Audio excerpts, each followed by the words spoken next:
आज। तो ये तो हम लोग पढ़ चुके थे ना, ये हम लोग पढ़ चुके थे परिभाषा। नेक्स्ट टॉपिक हम लोगों को पढ़ना था कि क्या पढ़ना था हम लोग बच्चों? विषय क्षेत्र हम लोगों को पढ़ना था, ये पढ़ना था ना। यहाँ तक हम लोगों ने चर्चा किया था, मुझे जहां तक लगता है।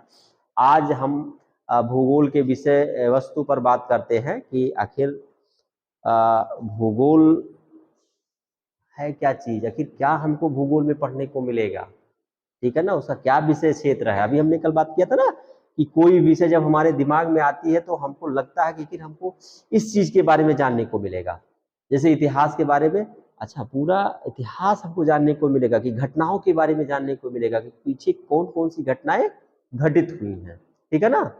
इसी तरीके से जब भूगोल विषय का नाम आप लोग सुनते होंगे तो आपको लगता है अच्छा पृथ्वी के बारे में जानने को मिलेगा। एक इमेज बन के आता है आपके दिमाग में, बनता है कि नहीं बनता है, एक इमेज बनता है आपके दिमाग में।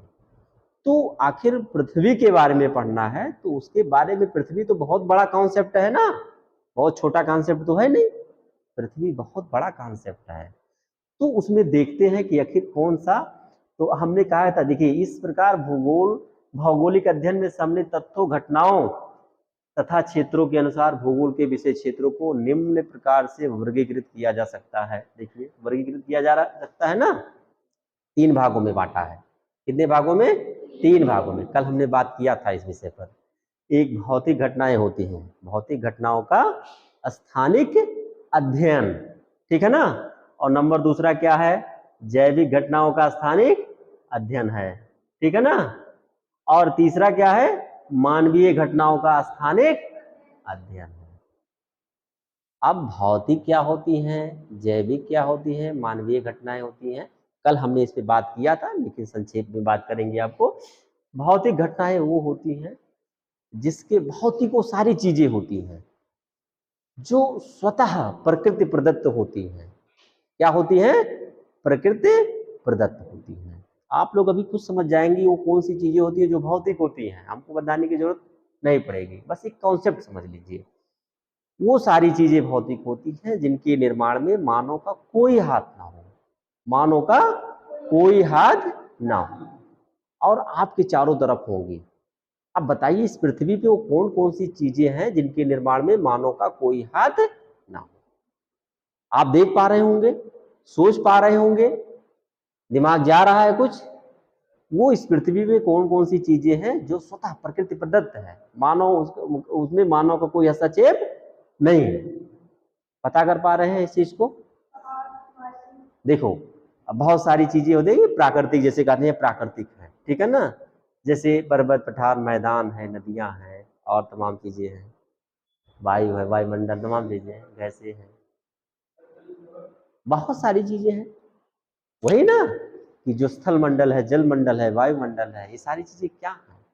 ये प्रकृति प्रदत्त हैं जो मानव को प्रत्यक्ष या अप्रत्यक्ष रूप से प्रभावित करती हैं। अभी वो जो मानव पर्यावरण का संबंध जो आएगा ना, वो यही सारी चीजें हैं आगे चल करके। अभी देखो जैविक घटनाएं, जैविक घटनाएं कौन कौन सी चीजें होती हैं अभी आगे आपको मिलेंगी, ठीक है ना।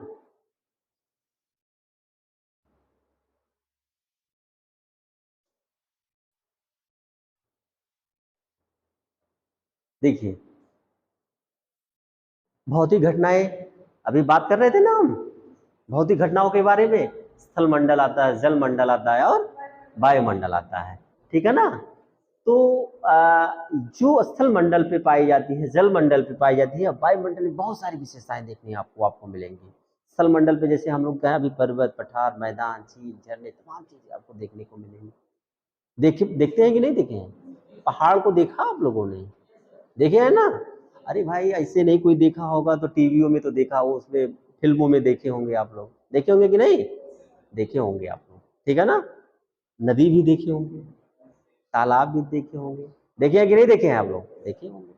मैदान में तो हम लोग है ही हैं, मैदानी भाग में तो हम लोग हैं ही, ठीक है ना। और जो आपका वायुमंडल है, वायुमंडल से तो हम लोग प्रभावित हो ही रहे हैं, हो रहे हैं कि नहीं हो रहे हैं? स्थल से लेकर के और वायुमंडल की एक बहुत सारे लेयर, जब हम लोग वायुमंडल पढ़ेंगे ना फिजिकल सेकंड पेपर में, सेकंड पेपर में जब हम लोग वायुमंडल पढ़ेंगे तो उसमें देखेंगे कि कितना इसका संरचना और संगठन क्या है वायुमंडल का, कितने लेयर्स में ये बटा है। जैसे 5 लेयर्स में बटा है, क्षोभ मंडल, समताप मंडल, मध्य मंडल, आयन मंडल, बहिर्मंडल, ठीक है ना। इन 5 मंडलों में जो हमारा वायुमंडल बटा हुआ है उसकी क्या क्या विशेषताएं हैं, कितनी ऊंचाई तक पाया जाता है, ठीक है ना, कितनी ऊंचाई तक पाया जाता है, कहाँ हम सबसे ज्यादा प्रभावित होते हैं, ठीक है ना। क्या है वायुमंडल? गैसों का एक संगठन है। क्या है? गैसों का एक कंपोजिशन है, ठीक है ना, विभिन्न गैसों का कंपोजिशन। उसमें कुछ गैसें कम मात्रा में पाई जाती हैं, कुछ गैसें अधिक मात्रा में। ये सब क्या है? ये सब भूगोल का विषय क्षेत्र है। क्या है? विषय क्षेत्र है। यही आपको पढ़ना है, यही सब आपको भूगोल में पढ़ना है। कुछ इस सेमेस्टर में पढ़ेंगे, कुछ अगले सेमेस्टर में, कुछ अगले सेमेस्टर में पढ़ेंगे, ठीक है ना। लेकिन हम लोग फंडामेंटल ऑफ जियोग्राफी में जो भूगोल का विषय क्षेत्र है उसके बारे में हम लोग पढ़ रहे हैं ना, ठीक है ना, एक मोटा मोटा। नेक्स्ट है आपका एक जलमंडल है। जलमंडल है ना, दिखाई पड़ रहा है सबको? जलमंडल, जलमंडल का मतलब, जल का मतलब क्या होता है? पानी, वाटर होता है ना। बहुत बड़ा मंडल होता है, बहुत बड़ा क्षेत्र को हम मंडल बोलते हैं, जोन जिसे कहते हैं, ठीक है ना। बहुत बड़े क्षेत्र को हम मंडल, तो पानी का बहुत बड़ा जो क्षेत्र होता है उसे हम जलमंडल कहते हैं। अच्छा ये बताइए आप लोग, एक सामान्य ज्ञान का प्रश्न है कि जो हमारा पृथ्वी है ना, पृथ्वी पे ज्यादा मात्रा स्थल का है या जल का है? बहुत सही, आप लोग जानते हैं, जानकार हैं, आप लोग जानकार हैं। सबसे अधिक मात्रा किसका है? जल का है। 2/3 से अधिक जल पाया जाता है, ठीक है ना। कितना?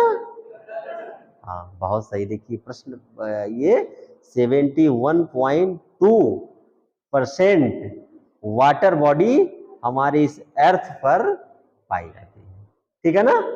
बहुत सही, आप लोग जानकार हैं, पढ़ना चाहिए आप लोगों को, ठीक है ना। अभी बहुत सारे फैक्ट्स, अभी तो ये लिटरेचर का पार्ट है, बहुत सारे फैक्ट्स आपको मिलेंगे। इसीलिए हम कहते हैं ना कि आपका पेन और नोटबुक हमेशा खुला रहना चाहिए। इससे क्या होगा कि जो मेन पॉइंट्स है ना आप लोग उसे नोट्स करते रहेंगे, ठीक है ना। ये चीजें हैं, ठीक है ना। तो बहुत बड़ा क्षेत्र है, इसके बारे में भी हम लोग पढ़ेंगे। एक पेपर हो जाता है आगे चल करके, एक पेपर हो जाता है जलमंडल का, ठीक है ना, आपको मिलेगा वायुमंडल का, के बाद में स्थल मंडल का, ठीक है ना। इन सब में क्या क्या विशेषताएं हैं, क्या क्या तमाम चीजें हैं, आगे आप लोगों को पढ़ने को मिलेंगे इन सारी चीजों के बारे में। दूसरा है जैविक घटनाएं। जैविक घटनाओं में एक है पारिस्थितिकी एवं पारिस्थितिकी तंत्र, पादप जगत, प्राणी जगत, बायोम। एक बच्चा कल पूछा था बायोम क्या होता है। हाँ अभी हम बात करते हैं बायोम पे, ठीक है ना। ध्यान आइए, हम लोग ज्यादा समय थे तो बायोम बड़ा कॉन्सेप्ट है ना, छोटा कॉन्सेप्ट तो है नहीं कि 2 शब्दों में उसको बता दिया जाए, ठीक है ना। तो सब पे बात हम लोग करेंगे, ठीक है ना। तो देखो पारिस्थितिकी क्या होती है, पारिस्थितिकी तंत्र क्या होता है, पर्यावरण, उसके बाद पर्यावरण पारिस्थितिकी तंत्र, ठीक है ना। पर्यावरण क्या होता है? सामान्य जो परिभाषा है पर्यावरण का, जो व्यक्ति है, मनुष्य है, इसके जो चारों तरफ से जो आवरण होता है, जैसे ये घिरा होता है, उसे हम क्या कहते हैं? अरे भाई उसको 2 भागों में तोड़ दो ना। कितने भागों में? पर्यावरण एक शब्द है ना, पर्यावरण है, परिधन, आवरण, दोनों तोड़े, दोनों सार्थक अर्थ दे रहे हैं। संधि विच्छेद तो आप लोगों ने किया होगा, हिंदी तो खूब पढ़ रहे होंगे आप लोग, पढ़ रहे होंगे ना। तो संधि विच्छेद भी आप लोगों ने किया होगा, किया है कि नहीं किया है? ये परि भी सार्थक अर्थ देता है, आवरण भी देता है। परि का मतलब है चारों, आवरण मतलब घिरा हुआ। हमारे जो चारों तरफ घिरा हुआ उसी को तो हम पर्यावरण कहते हैं। अब हमारे चारों तरफ 2 चीजें हैं कि नहीं? एक जैविक है, एक अजैविक है कि नहीं है? जैविक मतलब जिसमें जीव पाया जाता हो, और अजैविक मतलब जिसमें जीव ना पाया जाता हो। अब जैविक में 2 चीजें हैं, जैविक में 2 चीजें हैं, एक पादप जगत, एक प्राणी जगत, एक क्या है, पादप जगत, एक प्राणी जगत, फ्लोरा और फ्यूना जिसे हम अंग्रेजी में कहते हैं। पादप मतलब होता है जो वनस्पति जगत है। वनस्पति का नाम सुना आप लोगों ने? पेड़ पौधे ना, जो हमारे प्लांट्स, वेजिटेशन, ठीक है ना, ये सब क्या होते हैं, पादप जगत होते हैं, ठीक है ना। ये भी जीव है ना, जीव इसमें अभी पेड़ को काट दीजिए सूख जाएगा, इसका मतलब भोजन उसको चाहिए, पानी और भोजन चाहिए, किसको, पादप जगत को भी चाहिए। और जंतु जगत एक है, जंतु में मानव समुदाय आ जाता है, जंतु ये बहुत सारे आ जाते हैं, जानवर आ जाते हैं, कीड़े मकोड़े आ जाते हैं, तमाम चीजें आ जाती हैं उसमें, जिसमें जीव पाया जाता है। तो हमारे चारों तरफ मिलते हैं कि नहीं मिलते हैं? मिलते हैं। अभी आए होंगे आप लोग घर से चले होंगे कि नहीं, बाकायदा खाना पीना खा करके, खाना खा के आए कि नहीं आप लोग? आते हैं, टिफिन भी लेके आते हैं? नहीं, चलिए लाते होंगे तो बहुत अच्छी बात है। शरीर को भी मजबूत रखने की जरूरत है, ऊर्जा की जरूरत है, ठीक है ना। तो क्या नाम है, घर से खा पी के आएंगे, रास्ते में बहुत सारे आपको जैविक अजैविक चीजें मिली होंगी ना, और उनसे क्योंकि हमारे चारों तरफ से हम घिरा है ना, तो हमेशा हम लोग घिरे रहते हैं उनसे। और एक अजैविक चीजें होती हैं, अजैविक मतलब जिसमें जीव ना पाया जाता हो। और कौन सी ऐसी चीजें हैं जो जिसमें जीव ना हो? अब आप लोग ये डिसाइड करेंगे, हम नहीं डिसाइड करेंगे, आप लोग डिसाइड करेंगे कि जल्दी जल्दी एक एक चीज का नाम आप लोग बता दीजिए कि ऐसी कौन सी चीज है कि जिसमें, और जो हमारे चारों तरफ हो। अब देखो, आप लोग खुद ही बता रहे हैं सारी चीजों का उत्तर, आप लोग खुद ही बता रहे हैं। तो जब आपका कॉन्सेप्ट क्लियर रहेगा ना, तो फिर आपको लिखने में दिक्कत नहीं होगी। इसीलिए किसी चीज को रटना नहीं चाहिए, समझना चाहिए। और हम बच्चों को रटाते नहीं है, समझाते हैं, ठीक है ना। तो कभी भी आप लोगों को कोई भी टॉपिक पढ़ने से पहले उसको समझिए, ना समझ में शब्दों को तोड़िए, तोड़ के उसका अर्थ निकालिए, उसके बाद आगे बढ़िए, ठीक है ना, लेकिन समझिए जरूर, ठीक है ना। बायोम, जो पारिस्थितिकी तंत्र होती है ना, ये पर्यावरण की छोटी इकाई होती है। और जो बायोम होता है ना, ये एक बहुत बड़ी संकल्पना है, बहुत बड़ा एरिया होता है, ठीक है ना।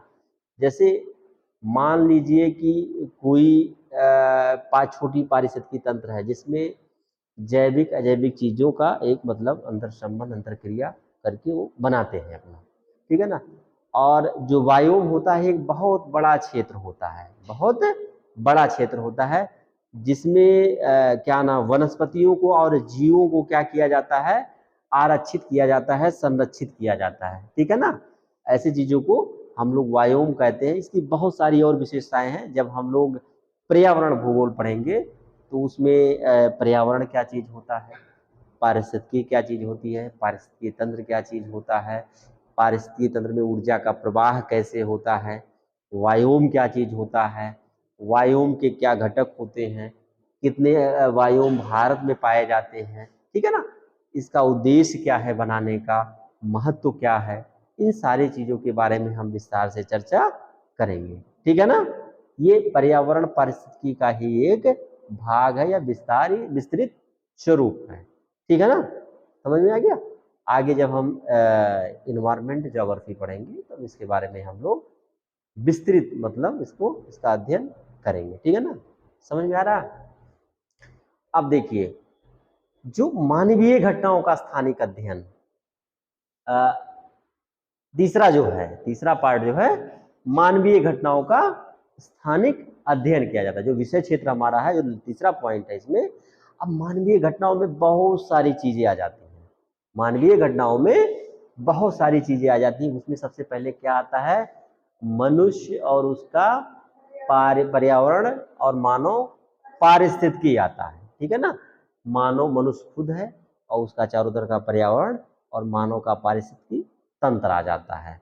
वो सिस्टम हम लोग आगे पढ़ेंगे, देखेंगे उसमें क्या। अभी एक इससे आगे 3rd यूनिट में आपको मिलेगा मानव पर्यावरण अंतर संबंध, तो उसमें इन सारी बातें आएंगे, विस्तार से आएंगी, ठीक है ना। तो फिर उसको इसकी चर्चा हम वहाँ करेंगे। अभी तो हम लोग एक विषय क्षेत्र पढ़ रहे हैं, ठीक है ना। और इसमें देखिए क्या है, जनसंख्या के संघटक होते हैं, जनसंख्या संसाधन होता है, जनसंख्या संसाधन अंतर संबंध होते हैं, इन सब के बारे में। जनसंख्या क्या है, जनसंख्या के कुछ संघटक होते हैं। जैसे मान लीजिए कि जनसंख्या, लोगों की गणना हम करते हैं ना, एक गिनती करते हैं ना, क्यों, क्या जरूरत भाई हमको गिनती कराने की?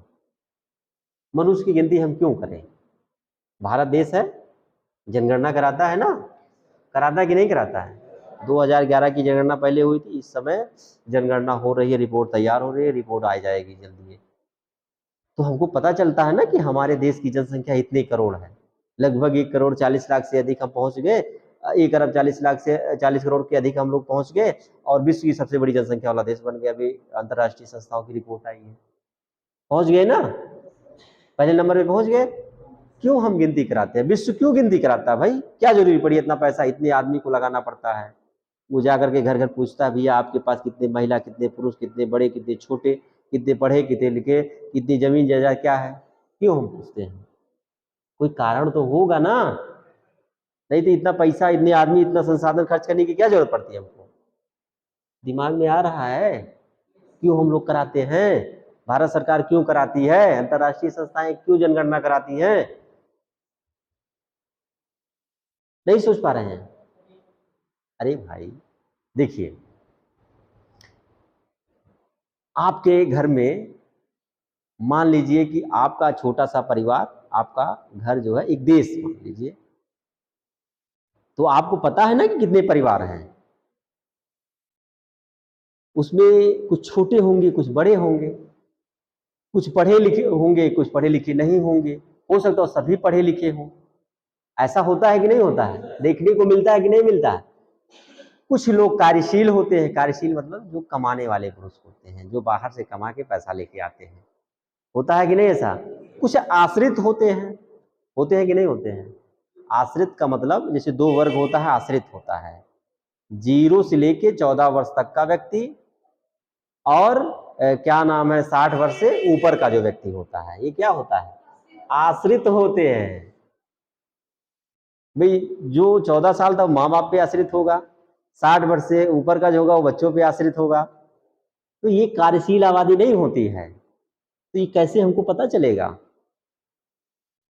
कैसे पता चलेगा कि ये कार्यशील है कि नहीं कार्यशील है? जब हम गिनती कराएंगे, देखेंगे, उम्र नोट करेंगे, तब तो होगा ना। और जो बीच की होती है 15 से लेके 59 वर्ष की आबादी जो होती है, वो कार्यशील होती है, कमा सकती है। उसमें ये हो कौन सरकारी नौकरी कर रहा है, कौन बिजनेस व्यापार कर रहा है, कौन क्या कर रहा है, कौन खेती बाड़ी कर रहा है, कृषि कर रहा है। तो हमेशा उत्पादकता जिसके अंदर होती है वो कार्यशील व्यक्ति के अंतर्गत होती है, यही होता है ना। तो कार्यशील जो व्यक्ति होता है वही, उसकी उत्पादकता सबसे अधिक होती है। तो जिस देश के पास, जिस परिवार में कार्यशील व्यक्तियों की जनसंख्या सबसे अधिक होती है, वो परिवार आर्थिक रूप से बहुत मजबूत होता है। क्या होता है? आर्थिक रूप से मजबूत। अभी किसी घर में एक कमाने वाला व्यक्ति हो और किसी के घर में एक को ना हो, अब उसका तो बदहाली, आर्थिक तंगी से झेल रहा होगा व्यक्ति है। और जिसके घर में एक होंगे वो थोड़ा उसकी स्थिति सही होगी, और जिसके घर में 3-4 होंगे उसकी स्थिति और अच्छी होगी, उसके पास 4 व्हीलर गाड़ी होगा, अच्छे बंगले होंगे, तमाम चीजें होंगी उसके पास संसाधन। और उसमें भी कोई हाई इनकम का होगा, हाई इनकम ग्रुप का होगा, और कोई बहुत लो मजदूर होगा। तो ये सब पता चल जाता है ना। और कितनी जनसंख्या है, हमारे पास कितने संसाधन है, कितनी जनसंख्या है, हमारे पास कितने संसाधन हैं। भाई 10 लोग परिवार में हैं, कमाने वाले एक हैं, 10 लोगों के रहने के लिए मकान चाहिए, चाहिए कि नहीं चाहिए? 10 लोगों के को भोजन चाहिए, चाहिए कि नहीं चाहिए? कपड़े चाहिए, स्वास्थ्य संबंधी दवाएं चाहिए, हैं, डॉक्टर्स चाहिए कि नहीं चाहिए? इलाज के लिए चाहिए ना, शिक्षा के लिए पैसा चाहिए, विश्वविद्यालय की व्यवस्था करनी पड़ेगी। तो पूरा देश है, तो जनसंख्या पता रहेगा तो आपको पता है हमारे पास अस्पताल कितने हैं, हमारे पास स्कूल्स कितने हैं, हमारे पास खाने के लिए भंडारण कितना है, इतनी जमीन है कि हम अपना उत्पादन कर पा रहे हैं कि बाहर से हमको दूसरे देश से मंगाना पड़ेगा, आयात करना पड़ेगा। या हमारे पास हमारी जनसंख्या से ज्यादा उत्पादन है तो हम उसको दूसरे देश को बेच देते हैं। हम कोई चीज क्यों बेचते हैं? पैसे के लिए क्यों बेचते हैं? कोई चीज हम क्यों बेचते हैं? जब हमारे पास ज्यादा मात्रा में रहता है तभी तो हम बेचते हैं। और बेच करके क्या करते हैं? पैसा बनाते हैं। बनाते हैं कि नहीं बनाते हैं? भाई उत्पादन कृषि में ज्यादा हो गया तो पहले अपने खाने के लिए रख लेते हैं, फिर उसको हम क्या करते हैं? बाजार में बेच देते हैं, उससे मुद्रा बना लेते हैं, बैंक में जमा कर देते हैं, अपने जरूरत की चीजें ले आते हैं जो हमारे पास नहीं है। करते हैं ना? तो पता लगाया जाता है। हालांकि ये बहुत लंबा हम लोग बात कर लिए, ये जनसंख्या जब टॉपिक जनसंख्या संसाधन आएगा तो ये बहुत लंबा टॉपिक है, इस पे हम लोग बात करेंगे, विस्तार से बात करेंगे इस पे, ठीक है ना? तो नेक्स्ट देखिए, ये जनसंख्या संसाधन, ये सारी चीजें हैं, जनसंख्या पॉलिसी बनानी पड़ती है। अभी एक नई पॉलिसी बनाने की बात आ रही है भारत में कि अभी तो हम लोग जनसंख्या नीति 2000 पे काम कर रहे हैं। कितनी 23 साल पुरानी नीति हमारे पास है, उसी पे काम कर रहे हैं। तो मांग चल रही है कि एक नई पॉलिसी लाई जाए जिससे क्या हो, कुछ संशोधन हो और जो कमियां अभी भी हैं जनसंख्या से संबंधित उसको उस पॉलिसी के अंतर्गत लाया जाए, उसको समाधान करने का प्रयास किया जाए। क्योंकि जनसंख्या बहुत तेजी के साथ ग्रोथ कर रही है, जनसंख्या बहुत तेजी, अगर इस तरीके से बढ़ती रहेगी तो बहुत सारी समस्याएं जनसंख्या से आती है, ठीक है ना? तो नई पॉलिसी की डिमांड हो रही है। अभी तो हम लोग पुरानी पॉलिसी पे काम कर रहे हैं, ठीक है ना? अब देखिए, मानव अधिवास एवं नगरीय, मानव अधिवास से संबंधित जो टॉपिक है, अधिवास का मतलब होता है घर, घर होता है ना, बनाते हैं ना, तो अधिवास के विकास का एक ऐतिहासिक क्रम रहा है, एक ऐतिहासिक। मानव का उद्भव विकास जब से हुआ लेकर के आज तक का, मानव कैसे कैसे घरों में रहता चला आया है। पहले वो कहाँ रहता था? जंगलों में रहता था, पेड़ों पे रहता था, मरुस्थलों में रहता था, पहाड़ों पे रहता था। कैसे वो अधिवास बनाता था? तो अधिवास की जो संरचना होती है, उसका प्रतिरूप होता है, उसके जो प्रकार होते हैं, तो अधिवास मुख्य रूप से दो, एक नगरीय अधिवास होता, ग्रामीण अधिवास होता है, एक नगरीय अधिवास, दो भागों में बट गया, दो पेपर हो गए, एक नगरीय एक ग्रामीण, ठीक है ना? ग्रामीण अधिवास का प्रकार क्या होते हैं, प्रतिरूप क्या होते हैं, क्यों ग्रामीण अधिवास होते हैं, नगरीय अधिवास क्या होता है, उसका प्रकार, उसके प्रतिरूप क्या होते हैं। भाई नगरों में आप जाएंगे, नगर जानते हैं ना, नगर और गांव में अंतर समझते हैं ना कि नहीं समझते हैं? क्या समझते हैं भैया? शहर में तो सब जाना पसंद करते हैं, लेकिन अंतर क्या है गांव से और शहर से? ऐसा तो कुछ नहीं है। कुछ गांव ऐसे जो बहुत बड़े बड़े हैं, ये तो कोई विशेषता नहीं हुई। क्या? एक मिनट, ये बच्चा कुछ बता। अरे भाई पक्के, ज्यादा कम की बात नहीं। गांव में खेत हो, देखिए आपका कुछ टॉपिक रिलेटेड है, बात करेंगे हम उस पर भी। और कोई? ये देखो, ये कुछ बातें इनका भी रिलेटेड आया उससे, मतलब बाजार का जो व्यवस्था है कि गांव में उत्पादन करते हैं सारे, शहर में भी उत्पादन करते हैं, फैक्ट्रियां लगती है ना, उससे भी निर्माण होता है। ये कोई चीज नहीं, सुविधाएं शहर से ले जाके गांव में भी आप लगा सकते हैं ना। भाई सुविधाएं क्या? सड़क होती है, बिजली होती है, पानी होती है, सारी है वहां, तो ऑलरेडी सारी चीज वहां भी कर सकते हैं आप। देखिए, जो भारत सरकार की जनसंख्या नीति के अंतर्गत भारत सरकार ने जो नगरीकरण और को जो गांव से अंतर करने का जो किया, वो तीन मुख्य जो है विशेषताएं जो निर्धारित किया है, ठीक है ना? उसमें ये है कि सबसे पहले कोई क्षेत्र, कोई ग्रामीण क्षेत्र शहरी क्यों कहा जाएगा, शहर में कैसे बदलता है, वो अगर 2-3 मानक पे खरा उतरता है तो फिर वो नगरीय क्षेत्र में आ जाता है, और फिर वहां नगरीय स्तर से वो ट्रीट किया जाता है, वहां वैसे प्रशासनिक ढांचे का निर्माण किया जाता है। जैसे नंबर 1, कोई ऐसी बस्ती गांव है, बेटा देखो फालतू बात नहीं, आप लोग सीरियस होके बात बैठिए, ठीक है? कोई ऐसा क्षेत्र जो जिसकी आबादी कम से कम 5000 से अधिक हो गई हो, कितनी? 5000 से अधिक हो गई हो, एक कंडीशन। दूसरा कंडीशन ये है कि वहां का जो जनसंख्या घनत्व है वो 400 व्यक्ति प्रति वर्ग किलोमीटर में रहती हो। कितना? 400 व्यक्ति प्रति वर्ग किलोमीटर में, मतलब 1 वर्ग किलोमीटर में 400 व्यक्ति निवास। इसका मतलब सघन जनसंख्या हो। क्या हो? सघन जनसंख्या हो। तीसरा हो, अभी आप लोगों की बातें आ रही हैं, तीसरा हो कि वहां की जो जनसंख्या है वो 75% आबादी गैर कृषि कार्यों में संलिप्त हो।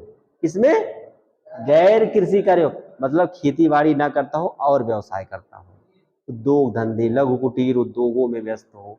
ठीक है ना? लघु कुटीर उद्योग हो, क्या नाम है, नौकरी पेशे में हो, दुकानदारी में हो। कितनी आबादी? 75% आबादी। ठीक है ना? वो अगर ये 3 पैरामीटर से भी खरा उतरते हैं तो वो क्षेत्र नगरीय क्षेत्र के अंतर्गत आ जाता है। तो वहां जो नगरीकरण की जो सबसे छोटी प्रशासनिक इकाई होती है, नगर पंचायत का गठन कर दिया जाता है। जैसे आपका महोना हुआ, इटौजा हो गया, यही है ना, ये सब नगर पंचायत। यहाँ नगरीय सुविधाएं आपको मिलने लगती है। नगरीय सुविधाओं के अंदर बहुत सारी रोड है, सीवेज सिस्टम है, नाली की व्यवस्था है, विद्युत की व्यवस्था है, अच्छी शिक्षा की व्यवस्था है, बहुत सारी चीजें हो जाती है। ठीक है ना?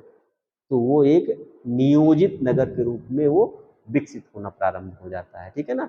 फिर धीरे धीरे जनसंख्या बढ़ती है तो फिर नगर पालिका में वो कन्वर्ट हो जाता है।